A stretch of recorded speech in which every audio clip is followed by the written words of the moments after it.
Hello, and welcome to Greet the Week. I am Mona Duncan, and I have this little chat every Monday and kind of looking at, as George was just had someone ask him for some life advice. And I share some thoughts that has made life much more meaningful to me, and I like to share it with you. And so I'm going to, today we're talking about life's arithmetic and bring this up. You can see the whole thing. And of course, in talking about arithmetic, there's adding and subtracting and dividing and multiplying and all kinds of deeper things but really what I'm looking at is our life itself and whether it is multiplying in ways that is good for us. So in looking at life's arithmetic, it's realizing that the previous values and the choices have contributed to where we are today. And in the same manner, the ongoing values and choices will contribute to where we will be tomorrow because we are that entity that is always being acted upon. So, how is life's arithmetic adding up for you? And in the process, what changes are needed? And I find that although I think things are on a pretty even keel, that sometimes having just a slight change in there can make all of the difference. And so, in looking at, I've named it life's arithmetic, but it's really looking at the place of values in our life. Because here is a little, in simple math, where you place the value pretty much determines the price. And is that price something that I am to pay, or is it something that I am to receive? And so looking here, I put out a list of different prices, and it depends upon what? It depends upon where the value is placed. It depends upon the decimal that is put within all of the figures of the calculation. So it's depending upon that, whether it's 100,000, 10,000, 1,000, $110, one, or nothing. It is all dependent upon where we place that value. So in looking at life's arithmetic, that's not really adding, subtracting, multiplying, or dividing. We're looking at the fact that all of us are in of all of the things that we encounter every day in life. That the dysfunctional family, well, some more so than others, but there's always that degree of dysfunction because we as human beings are changeable. And then being teased as a child, who among us was not to some degree, was how did that affect? Having gifts and talents. We all have been blessed with gifts and talents. The thing of it is that many times we don't even know that. Many times we discover it later in life. I know if it had not been for someone that made the comment to me one time, they said, well, why don't you write that down? That all of a sudden it helped me to realize, well, maybe I have something that's worth sharing. There's also life has a tendency to hand us rejections from one point or another, which leads to disappointments. But all of these things just happen randomly. We may not have choices, but we may make choices that in turn makes things even worse or makes things better. Our education, our experiences, how much we esteem ourselves and others, all the failures of what we see as failures, that maybe they were, maybe they weren't, miscommunication, successes. The thing of it is as we look in all of life of what has happened to us and is happening to us, it is to get really bottom line with being honest with ourselves as to how we have been responsible for the arithmetic that we are to produce in life, for the values. So without values, chaos reigns. And there is a difference in salesmanship versus conning. There's a difference in salesmanship and helping others, and that is value. Is it a genuine value or it is a make-believe value? Because for the true salesperson, the true one that is helping to give life advice, is their basic is that to be able to give something that is for the consumer's best interest. Whereas those that are just on a con, on a scam to get by, it is motivated by selfishness and not getting honest. So it's the motive behind the pitch. Is our motive to be what's good for the whole, self included, or is it to get what we can get so that we're a little bit better than someone else? So today, and for the next few weeks, it started last week, and for the next few weeks, I have been sharing some things that I have in my book, Creating Value, an Intangible in a Tangible World. And so looking at that, and as a part of that, that came of a lot of the information came out of the information and the education that I received while I was working with federal offenders, teaching them life skills for 22 years. And I learned a lot about whenever doing for the good of the whole, as opposed to doing for what is just good for the individual itself. And through the process of all of this, all of my life, as far as I am aware, that I've had a very deep, deep belief in a higher power. And that has given me the ability to have a belief in people, that we can change. We have that ability. We can change those difficult things. And then also, this is a quote from my book that is a reality of who I am. The depth to which humanity can sink continually saddens me, but I am continually gladdened by the heights to which humanity can rise.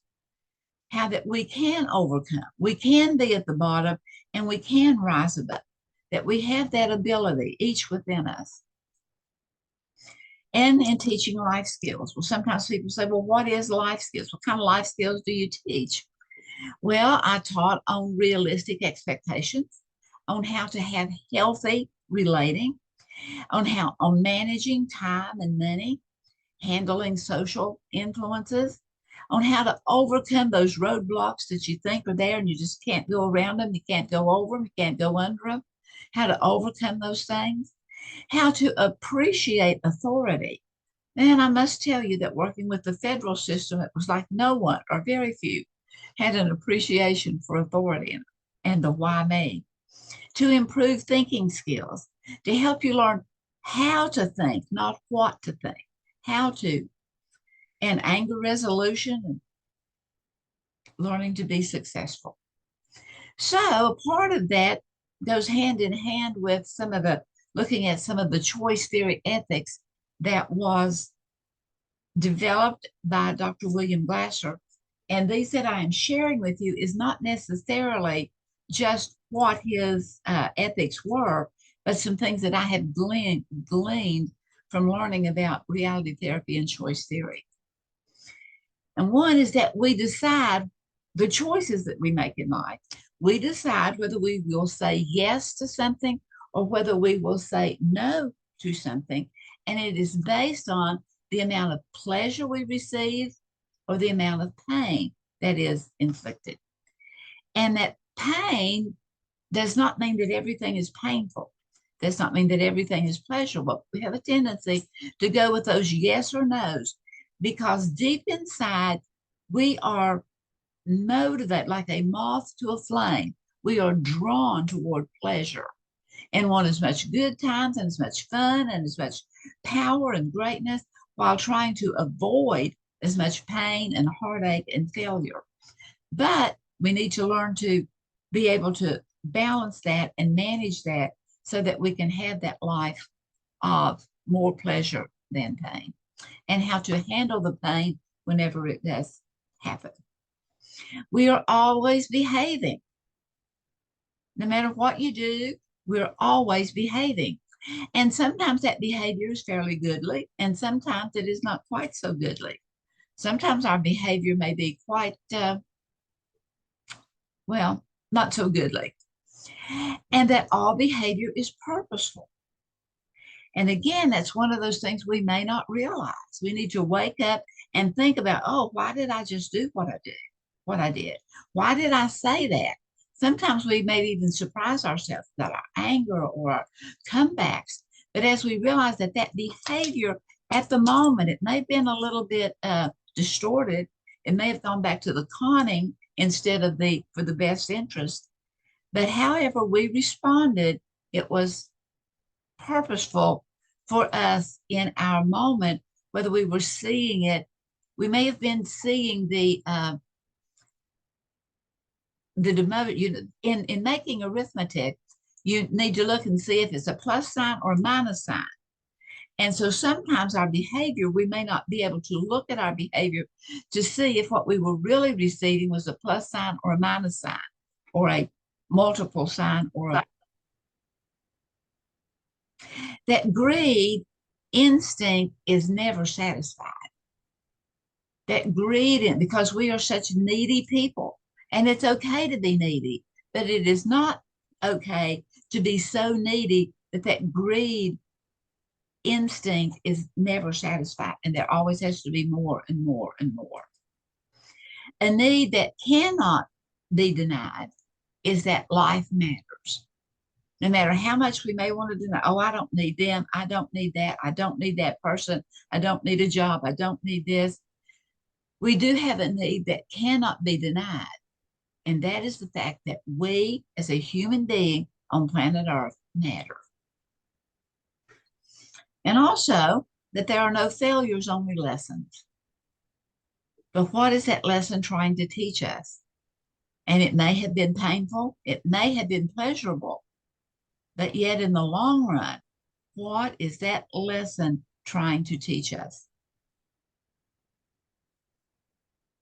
So humanity's basic needs, and these basic needs are essential.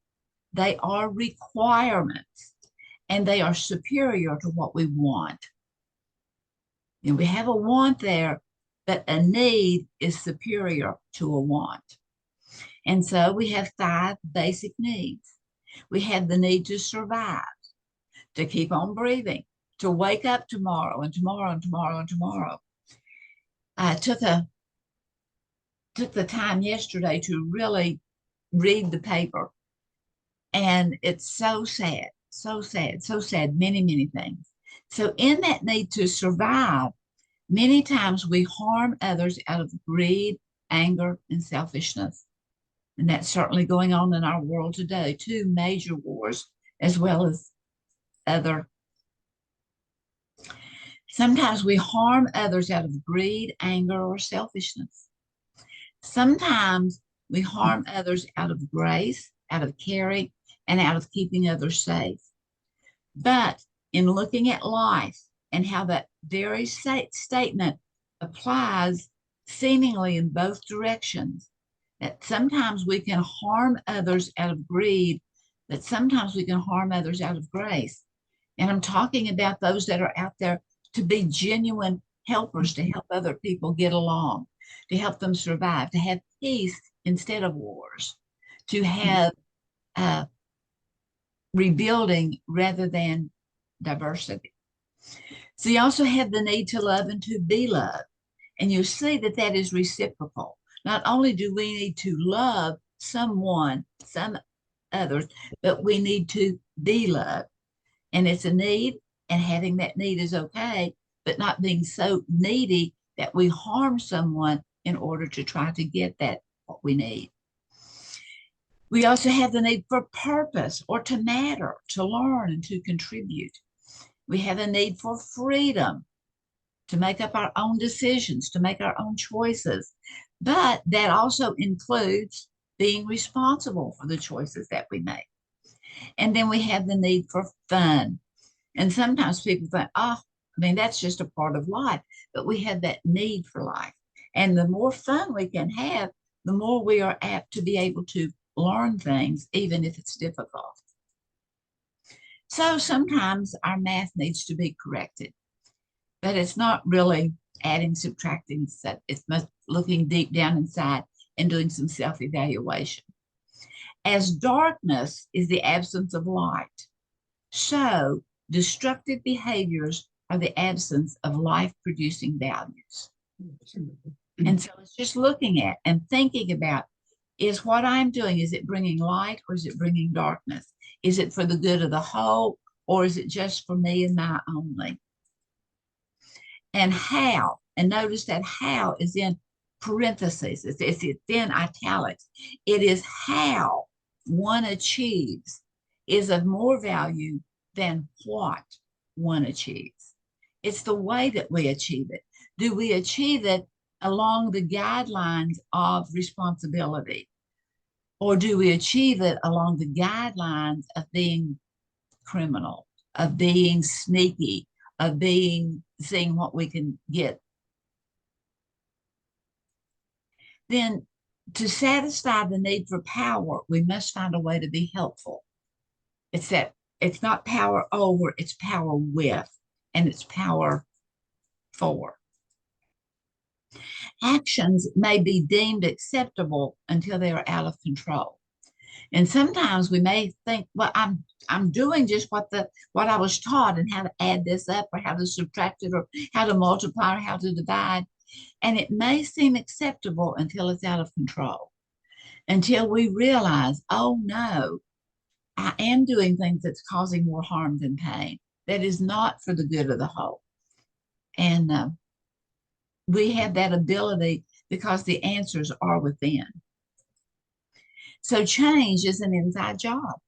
We can change ourselves. And in the process, as we begin to change us, we can have an influence on others, that they can begin to see, if she changed, if he changed, then maybe I have that possibility and that ability also. And so I'm going to finish up here on this little chat just by looking at Coach Grant Taft, who was with the Baylor University for many years, and he initiated and instigated something that he called a sphere of influence. And that's where he would encourage people that were working with youth in whatever means to helping them to be a good influence. And so this is what he had to say about the sphere of influence. What starts, and the thing of it is that some of you that are watching this now, I can see your faces, and this may be speaking to you as well as to those that will watch later, to see what was going on this day. So this is a direct quote from Grant Taft that I have in the book, Creating Value. What starts as one person teaching one person can magnify and multiply. Every day of their lives, many labor in the vineyard, unnoticed and unrecognized by the world. May even think you're a little crazy or something. But after a career, that single solitary person has had such an impact that it is immeasurable. It just goes on and on and on. It's like starting a 1,000-mile journey with one step. Well, how many steps have you made? And do you think you can do that? Be that influencer? Do what's right for yourself as well as be that influencer? Well, I think you can. And realize and always stop to look at and evaluate and know that it's okay to have your needs met, but not to become so needy that we are not doing what is best, the good for the whole. So thank you for being here and many blessings.